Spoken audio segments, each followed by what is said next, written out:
ការប្រកួតវគ្គ Play Off World Cup បានត្រឡប់មកវិញទៀតហើយបងប្អូនបាទយប់នេះ admin មាន3គូពិសេសបាទជូនបងប្អូនបាទធ្វើការលេងកម្សាន្តការប្រកួតគូទី1រវាងក្រុមជម្រើសជាតិបាទរ៉ូម៉ានីបាទត្រូវលេងទឹកដីរបស់ក្រុមជម្រើសជាតិទូគីហើយយើងដឹងហើយបាទទឹកដីទូគីមិនមែនងាយស្រួលទេបាទក្នុងការយកឈ្នះបាទ5ប្រកួតចុងក្រោយតែប៉ះគ្នាបាទគឺទូគីបាទឈ្នះ2រ៉ូម៉ានីឈ្នះ3ការប្រកួតចុងក្រោយរបស់ក្រុមជម្រើសជាតិបាទទូគីបាទគឺបាទធ្វើបានល្អបាទស្មើជាមួយក្រុមខ្លាំងកោជលអេស្ប៉ាញបាទ2-2ចំណែករ៉ូម៉ានីវិញបាទឈ្នះទៅលើ San Marino រហូតដល់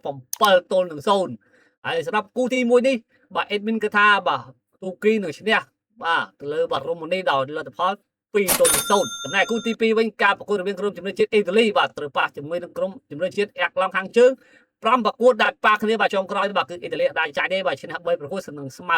2ការប្រកួតចុងក្រោយរបស់ក្រុមជម្រើសជាតិ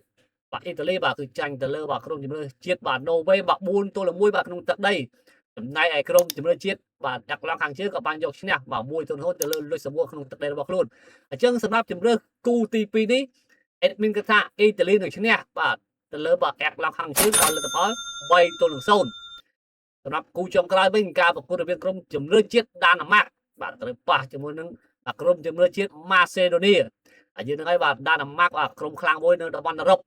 ការប្រកួតចុងក្រោយរបស់គេបាទគឺបាទបានចាញ់បាទទៅលើបាទក្រុមជម្រើសជាតិបាទស្កុតឡែនបាទ4-2ហើយយប់នេះប៉ះជាមួយនឹងក្រុមម៉ាសេដូនីដែលក្រុមខ្លាំងដែរណាតែការប្រកួតចុងក្រោយរបស់ក្រុមម៉ាសេដូនីបាទធ្វើបានរហូតទេបងប្អូនបាទគឺចាញ់ទៅលើ Wales រហូតដល់7-1ណោះហើយអញ្ចឹងសម្រាប់គូចុងក្រោយនេះ admin គឺថាដានណាម៉ាកនឹងឈ្នះបាទយប់នេះជាមួយនឹងបាទក្រុមម៉ាសេដូនីក្នុងទឹកដីរបស់ខ្លួនដោយលទ្ធផល3-1បាទនេះគ្រាន់ជាការវិភាគរបស់ admin តែប៉ុណ្ណោះតែការសម្រេចចិត្តស្ថិតនៅលើបងប្អូនទាំងអស់គ្នាលើចុច follow account TikTok Facebook admin ម្ដងវិញផងដើម្បីទទួលបានតម្រូវបែបផ្សេងប្រចាំថ្ងៃជូនពរបងប្អូនសម្លាងល្អជួបគ្នានៅវីដេអូក្រោយ